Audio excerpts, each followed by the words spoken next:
Hey guys, some of you probably have already seen my video that I've shared on other social media about Indy, and I don't even really know how to say any of this, but I'm going to just do my best and start from the beginning.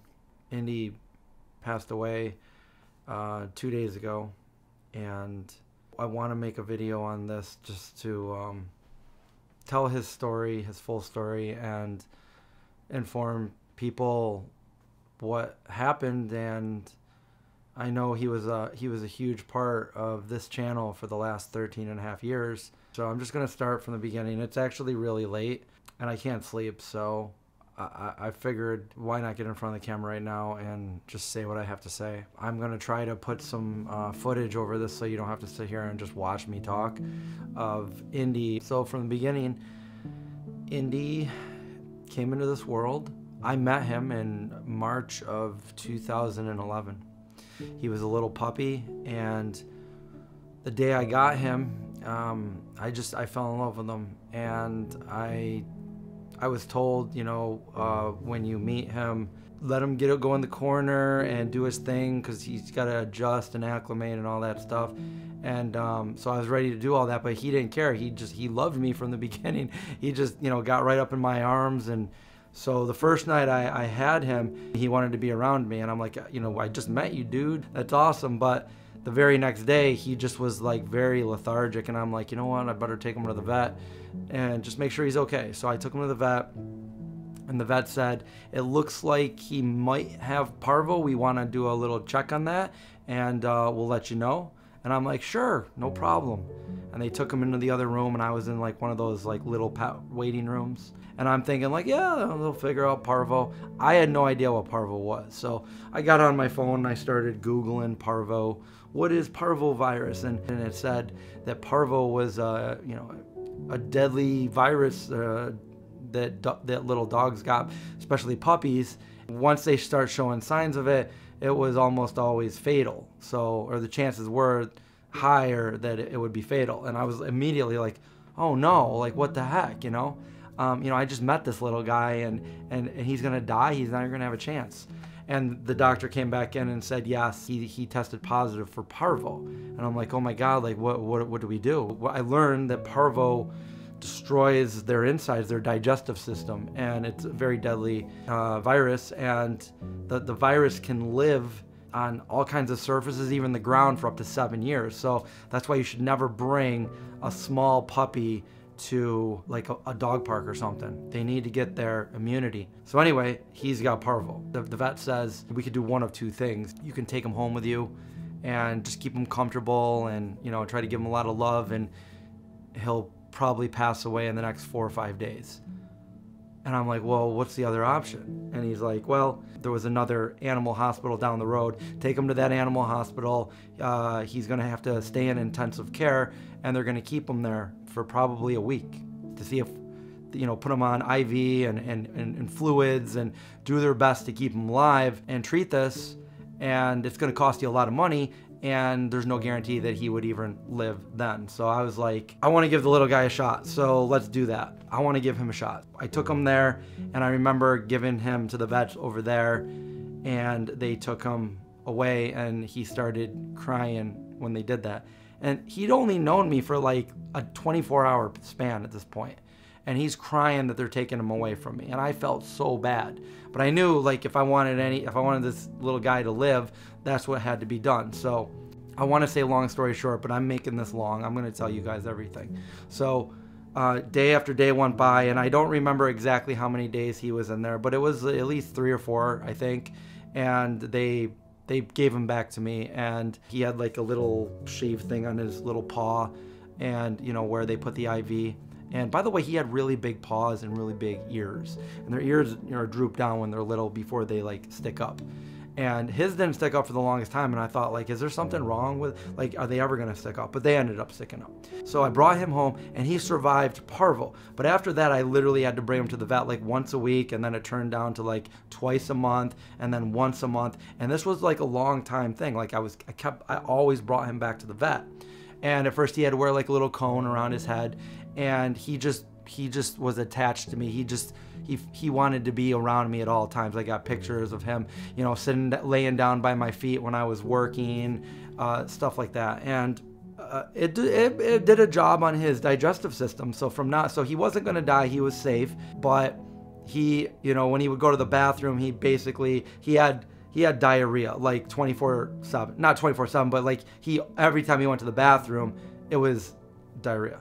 They put him on a vet prescribed formula, which I never really wanted to do, because like I wanted to feed him the stuff that I wanted to feed him, but you know, this was to get him back to health. So they gave me a vet prescribed formula, and they gave me some different medicines and different things that I had given him. I remember there was something called Tylenol powder, which was a powder I'd put on his food every day. Just different things to make him better. So month after month after month went by, and you know, he seemed like he was like pretty healthy, but like every time he'd go to the bathroom, it was watery. About 11, 12 months, about a year old, a little bit less than a year old, I decided to go against what the vet was saying and just say, you know, the vet wants to put him on this formula, he wants to give him all this medicine, and it doesn't seem to be working, so I'm just gonna take my own advice and take him off of all that. You know, I'm not a vet, but I'm just gonna give it a try. And it's kind of like when I went vegan. I said I was gonna go vegan, and this is like 30 years ago, and everybody I knew was like, yeah, you're gonna get sick. If you go vegan, you're gonna make yourself sick. And I'm like, yeah, I don't care, I'm doing it anyway. And you know what? I didn't get sick. I found a vegan dog food. And I think it was Nature's Recipe, the first one that I found. And I gave that to him. And immediately, it fixed the problem. He no longer was doing that. He was taking normal poops. And then I noticed that he was a little bit itchy. So it seemed to fix that problem, but it was kind of giving him a rash. He'd always be licking and everything down by like his groin area, and like he had a rash all the time. So I'm like, all right, I found another dog formula. I think Natural Balance. Same thing, you know, it fixed one problem, but he had allergies. So then I eventually found VDog, and VDog is a hypoallergenic food, premium vegan dog food. And I started giving that to him, and that fixed it. That cleared up the problem. And he was healthy. No more itching, no more rashes, had a nice, thick, healthy coat of fur, didn't smell like some other dogs I've smelled, and he was happy and healthy. And I kept him on this formula for around 10 or 11 years until they changed the formula. Just like a year or two ago, they changed the formula, and unfortunately, I took him off it after the formula was changed. I found another formula that he had been on, and I'd also been making his own food. I've been making my own food for both my dogs for the past couple years. You basically giving them that fresh food along with a little bit of kibble. And they were both really healthy. Indy was really healthy otherwise, and all these years, you know, about, I would say about 2 years ago, I started noticing a little bit of a decline in Indy's, you know, ability to walk. Otherwise, he was healthy. I mean, he had a good heart, literally and figuratively. Like, his heart was looked at and it was fine. No cancer, no tumors, nothing else. He was a very, very healthy pup that, besides the parvo at the beginning, he basically was a very healthy pup all those years, and we didn't even really have to go to the vet that often. Actually, I skipped many years of regular checkups. I think we went 5 years without ever going to the vet, and he was always very, very healthy. About 2 years ago, I noticed he started having trouble walking. He was slowing down, but he was still walking. And then I pretty much went through my collection of videos for the little guy, and I noticed that it was mid to late October of last year, so about 7 months ago or something like that. And that was when he stopped being able to walk on his own. He started having problems with his right leg, and the vet said that it was a neuropathy. He didn't have, like a lot of dogs, German Shepherds get, like hip dysplasia, and that's not what he had. He had a neuropathy, and I don't remember the actual name of it, but his paw was buckling when he would walk. So that's how she explained that it was the neuropathy. And she said, you know, the good thing is it's not painful, but it's not going to get better. It's only going to progress and progress until he can't walk. I love Indy with all my heart, and so I was like, okay, well, you know, I'm going to help him. And I made a sling out of just like, at first it was just like a long sleeve shirt, you know, that I put underneath him. And I put a little bit of weight. I didn't have to put too much. I just needed to balance him out, and he was able to walk like that. And I could just like basically walk with my hand out like this, and he was okay. And then as time progressed, as the months went on, the other leg kind of got a little bit worse. And then I got to the point where I needed to make an actual little sling around. And I tried everything. I mean, Rachel actually bought a wheelchair for him, which ended up not working at all. He just wasn't able to do that. It was more of a hassle to try to even get him in it. And I didn't want to do that anymore. So I ended up taking a little sling, and I would put it under him, and I would carry him. And I had my own little routine, and I learned what his movements were, and I just kind of adapted to that. Like I would put him under the sling, and I would like put my legs on each side of him, and we would walk together, and I would balance him up. And then he would go to the bathroom, and of course a little bit would get on me, and I would joke that I was wearing like the pee pants and the pee shoes, and you know, and I ended up like just basically being a hermit here in the house. You know, I mean, you know, I work from home anyway, but I wouldn't really go anywhere, and I don't even really know what to do anymore because it's been so long. But you know, even if I did go somewhere, I'd be looking at the time, I'd be looking at my cameras, and I'd be like, guys, I gotta go back to my dogs. Several times a day I would pick him up in that sling, and we would go outside so he could go potty, and he was really good about that. And he would lay right over here in the open, you know, windows. I mean, the windows with the light coming in and all the plants and all of his toys over. He loved his toys. And then it just got to the point where like now he was going into the bathroom. Like, so when I would like pick him up to go out, he would get it all over as we would go out. So then I'm like, I can't do this anymore. So right behind the camera, there's a little like hardwood floor, and I put his bed over there with a bunch of puppy pads down, and I no longer had him in the living room, and I put a bunch of cardboard on the floor so he wouldn't get it on there. And it was like a mess. And this is like a routine that I would do every single day, several times a day for months and months and months. And you know, it sucked. And you know what, it didn't matter because I would do anything for him. And I would take him out, and he would go to the bathroom, and I'd feed him and everything. And he always had a certain side that he liked to be on. He liked to be on his left side, because if he was on his right side, he wasn't really mobile, and he would like squirm around like, hey, you know, help me out. But I started seeing that as he was on his left side, he started getting into positions that to me did not look comfortable at all. He was almost like a pretzel. And I'm like, look, buddy, I'm going to move you to your other side. And then it started to get to the point where he didn't like me touching him to move him, and he would growl at me. And I didn't think he was in pain at this point. I would never want him to be in pain, but he just didn't like being moved and stuff like that. And I definitely didn't want him to associate me with hurting him. So I would turn him over, and like about a month ago, I just said, you know what? I know you don't like this other side, but I'm turning you over because I think you need it. And it's probably better on your back and everything. I turned him over, and all of a sudden he just was like, peaceful. He just laid there, and he was like, you could tell he was more comfortable, and he didn't try to squirm around or anything like that. And I was like, okay, buddy, like that's good, you know. But he couldn't eat like this, so whenever he had to eat, I would turn him on the other side, and I would usually take him outside and give him his water and his food, and then bring him back inside. And I was always very close by, so he was fine because he was always with me. And on nice days, we would go outside for hours at a time and soak in the sun and stuff like that. It was about 2 weeks ago that I realized now his front legs started to go. So whereas I would like help him out with the back legs, now his front legs starting to go, and he would start to fall down, and I'd have to pick him up, and it was awful. So I pulled out, he had a little vest that it's in the back right now. I was gonna grab it, but he had this little vest that he always used to wear when he was younger, and I always would put that on him when we would go for walks, and it was just, I felt like it was more comfortable than putting a collar around his neck. And I haven't actually even had a collar on him for about a year now. Where I live now, no leashes. They were able to walk freely, and they were good dogs. They wouldn't run away or anything. So I don't need to put them on a leash when we go outside here where I live. But if I were to go out somewhere else, you know, yeah, leash. So anyway, I put that vest on him so I could put my hand under it like this and make sure he wasn't gonna fall.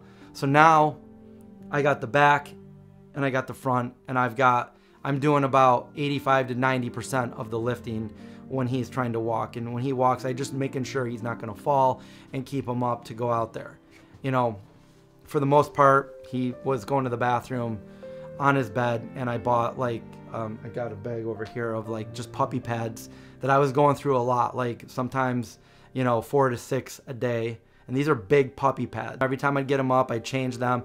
And he always liked the water. So recently I bought him a doggy pool because I didn't only want to put him in the pool so he could enjoy the water, but also maybe take some of like the brunt off of like, you know, just kind of floating and be pain free, because I think within the last couple of weeks he was starting to feel a little bit of pain, and I didn't like that. But up until that point, I've never heard him whine or cry other than when he was a little baby and and they took him away from me when he had parvo. That was it. Like, this dog was the best dog. So now I'm doing all the carrying here. And I'd bring him inside, I'd feed him, and then I'd put him on his other side, which seemed to be more comfortable. And in the pool, I also wanted to be able to like clean him off because he was peeing inside. And there was nothing I could do at that point. Like, I just, you know, if you need to go, just go. No, he was no longer going to the bathroom outside, so it was only inside. Again, I would do anything for my dog, so like as long as he wasn't feeling like he was suffering. And then it was only about 4 or 5 days ago, and I noticed that I would go downstairs to work, and it was only like 10 or 20 minutes that I was gone downstairs, and I had my camera out so I could see him. And I noticed the sound, and I took my earphone off, and I heard a crying, and I looked at him, and he was like halfway upside down. He had wiggled himself off his bed, and he was just in a weird position. So I ran upstairs and I helped him out, and I got him comfortable, and I went back downstairs, and he did the same thing again. And it broke my heart to hear him like whimper, because I hadn't heard him whimper in like 13 years. At this point, I realized that as much as I want to do everything for my dog as I could, like, his quality of life wasn't good anymore. And 3 days ago, I took him out to go eat, and he started eating his food, and he immediately just put his head down and stopped eating. And I was like, oh no, like, you know, this is what they say, you know, when they're giving up, you know. And I went over to him. I'm like, oh, don't you want your food? And he didn't. So I was like, okay. I got the pool ready for him, and I put him in the pool, and he was floating a little bit, and I had his head up, and I was just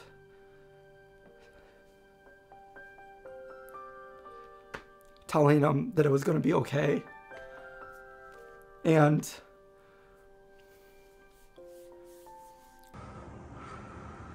yeah, that's a good boy. That's a good boy.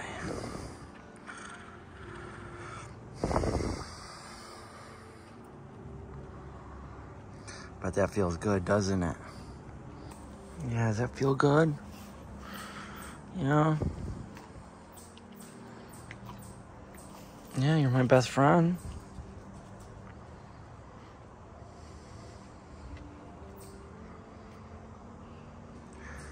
But that feels better, doesn't it? We've done a lot together, huh? I needed to talk to Rachel because, you know, a lot of people have asked, and you know, a lot of people are wondering. I've been pretty private over the years, but they wondered, you know, where's Rachel? You know, I used to live with Rachel. Rachel doesn't live with me anymore. She lives about an hour and a half away. She is one of Indy's favorite people in the whole world. She's Indy's mom, and Indy loves her and she loves Indy, and I told her that, you know, it's you got to come here. Like, you know, she sees him like once a month anyway, but so she came out here, and I told her, and I said, look, you know, we have to make the call, you know. So we called an agency that comes to your house to make their passing as peaceful as possible, and they come here so we don't have to bring him out. He's in the comfort of his own home. And you know, that broke my heart, you know, just talking about having to do this for him. But we knew it was the right thing to do, because I don't want him to be in pain, and I don't want him to suffer, and I don't want him to, like... That night I gave him some trazodone, which is supposed to help with anxiety, which, you know, originally we had for Zeke, but I never give it to Indy, but I gave it to him so he could be comfortable, and it was scheduled for the next morning. We decided, you know, that was the best thing to do.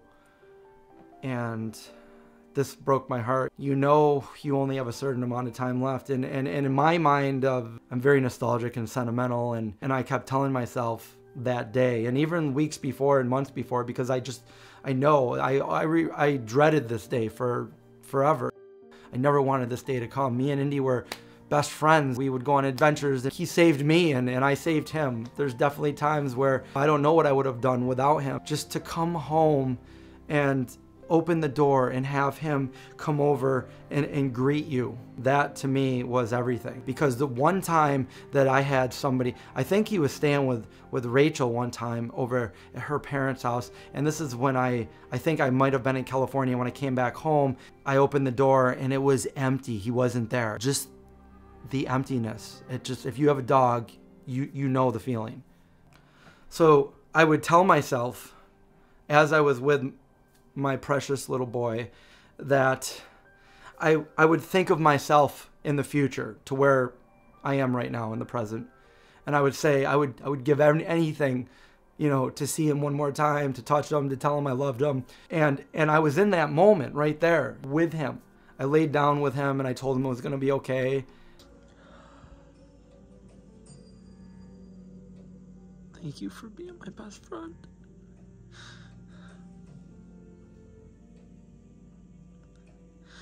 And I told him how much I loved him, and I held his hand, and I didn't sleep all night. I stayed awake all night.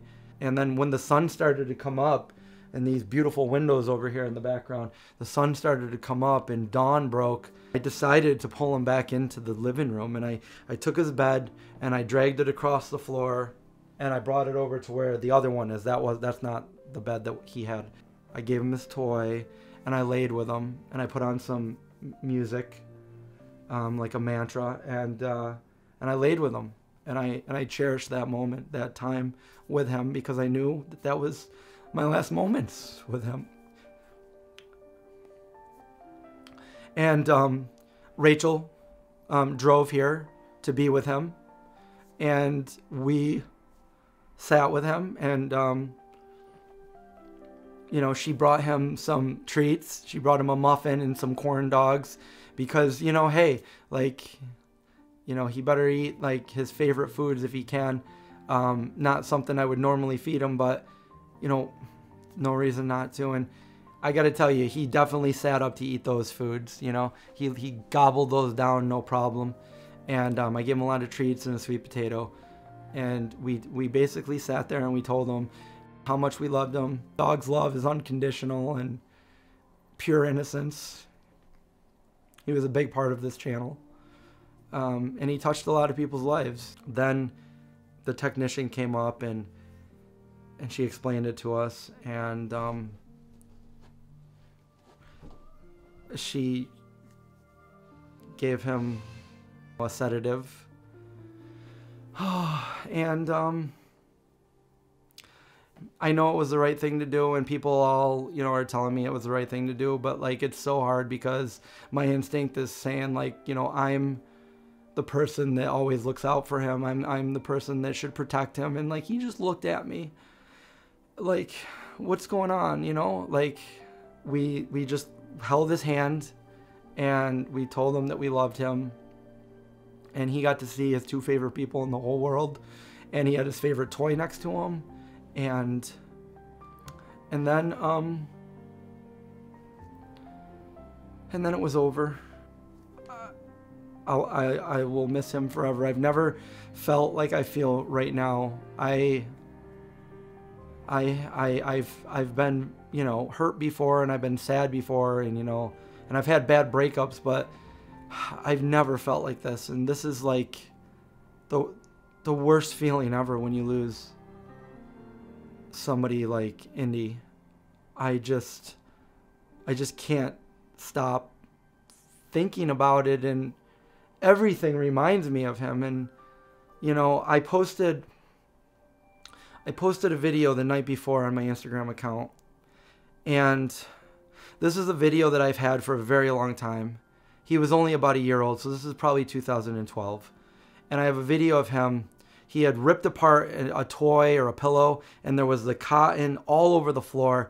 And I was videotaping him, and I said, "What did you do?" And he was getting all, like, he got down on his back, and he put his hand over his face like, I'm in trouble. And then he turned over, and I said, "What did you do?" And then he looked up at me. I go, "What? So what are you going to do?" And he came over to me, and he put his paw in my hand. And I said, "Oh, is that supposed to make everything better?" And I put down in the caption, I said, "Yes, it makes everything better." And I never posted this video until that day. And part of the reason why I never posted it is because I felt like I sounded too mean to him. And I wasn't trying to be mean. It was a funny moment, and I thought I was sounding too mean when I actually listened to it. So I never posted it. But I posted it then while he was still with us, because I wanted to show that moment, and I wanted to say all these years later, after knowing him for all that time, that yes, that made it okay.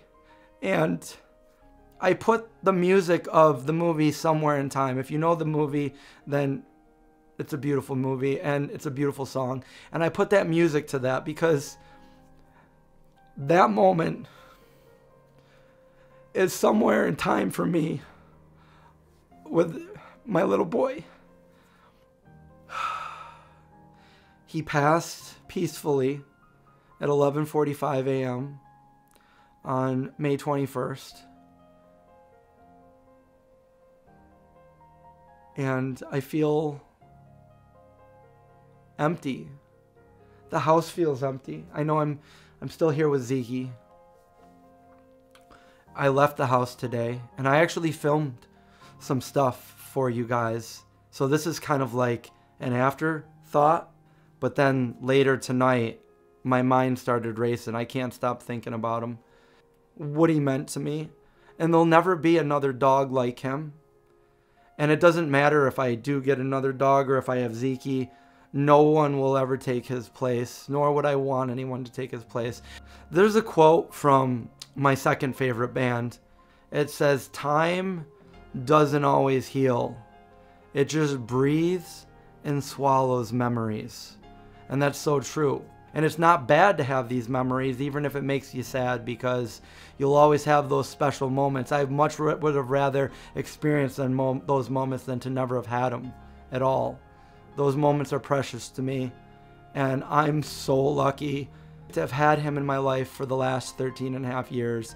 He made my life and many other people's lives that much happier. And I didn't want to reveal this until later on, but I revealed it on the A44 page. If you don't know and you're new to the page right now, I made a movie 2 years ago, a feature movie that's in post-production right now, and it's almost done. Indy is in that movie. He is one of the key stars in that movie. And when I wrote it a long time ago, his scenes were way more dramatic. And as time went on, Indy was still able to walk around and even run, not as fast as he used to, but because he was much older, I rewrote the script for him. He never really had to do anything except for be himself in that movie. So he had a ball being with me, not being home when I was out filming. He was with me, and we filmed this movie together. And he got all the love, all the pets from the people on set. He got tons of treats. And literally, he just had to be himself. It was basically like, all right, guys, let's walk this way. Okay, come back to me and walk this way. He had a ball. He enjoyed being on set. He enjoyed being with me and being with other people. That was the craziest, best last adventure for Indy and me. His legacy is not done. There's more to see from Indy. And I always thought that his parts hit pretty hard, but now that he's gone, it's going to hit even harder. I always had the hope that he would still be here. And when the movie was done and people had seen it, I could be sitting there like outside in the backyard, you know, petting Indy with him by my side. And we could talk about the movie and I could be like, hey, here he is, the star of the movie right here. It just didn't work out that way. Whether you say pet or friend or companion, whatever it is, he was my best friend and I will love him forever. There's something that I can't deny, and that is I hurt my arm 7 months ago and it's really hurt. Like I went to the doctor and it's either a pinched nerve or a rotator cuff. I'm going to get a third opinion to find out exactly what it is, but I have been unable to sleep, to move my arm in certain positions. So painful even to take off my t-shirt. That's why I had been wearing button-up shirts and zip-up hoodies, because it's that painful. I'm somebody that used to do 100 to 300 push-ups a day. And like almost every day, you know, I always did my calisthenics and worked out. And after I had done this, I was unable to do a single push-up. And again, this happened to me about 7 months ago, and I don't really know exactly how I did it. There's a few different things that I may have done wrong, but I don't know exactly how I did it. And I'm still trying to get the proper diagnosis. The day that Indy passed, after being awake for like 30 hours, I finally got to sleep. And I slept on this arm, which I can't normally do, and it did not hurt at all. And I slept right through the night. I didn't wake up like I usually do a million times to try to turn over and get comfortable. I slept for a good 8.5 hours. And then I woke up, and obviously I was upset that Indy wasn't here. My arm hadn't been hurting. The pain is still, like, it's not 100% better because I can't move it in certain directions and certain positions, but I decided to go down and see if I could do a push-up, which I hadn't been able to do at all, and I was able to do 10 push-ups, and then I just voluntarily stopped. I was like, oh my God, to me, I can't help but think of the bond that Elliot had with E.T. in the movie. And then when the bond was severed and E.T. died, Elliot got better. And that's what I feel like happened here. I feel like Indy loved me so much he took my pain away with him. Or at least I can believe that, because like my arm is, it's not fixed, but it feels better. And that hasn't been like that in 7 months. And 7 months ago is when Indy started not being able to walk and I started to have to help him. It's just a good memory. It's a good thought. And I'm always going to have him in my heart. And I even, just like E.T., I said to him, I said, ouch, I'll be right here. I've never been a crier. I cannot stop crying when I think about Indy. I will be okay, and then all of a sudden I'll just break down. And that's my story of me and Indy. And you know, I hope that people will watch his work in the movie and see one last epic story with Indy in it. Thanks for watching. We'll have some friends over. What if you could invite any friend in the whole world right now? Who would you invite? Indy. He's here though. You got hair. Stop. Don't look at me like that. Something happened in the kitchen, and I love you so much.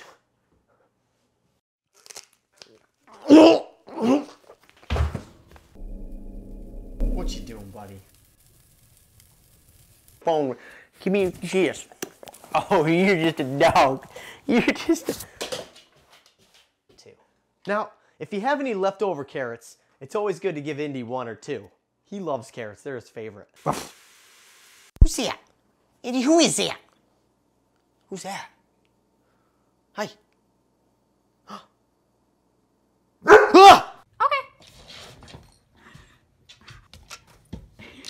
He doesn't know which one to play with. Okay, can I have this one? Can I have this one? No? What about this one? Can I have this one? No? But what about this one? Can I have this one?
Is he a good boy? Is he a good boy? He's a good boy. He's a good boy. Look at the petties. Look at the petties. That's my Indy. Can we get a picture together? He doesn't like to look at the camera. He doesn't like to look at the camera.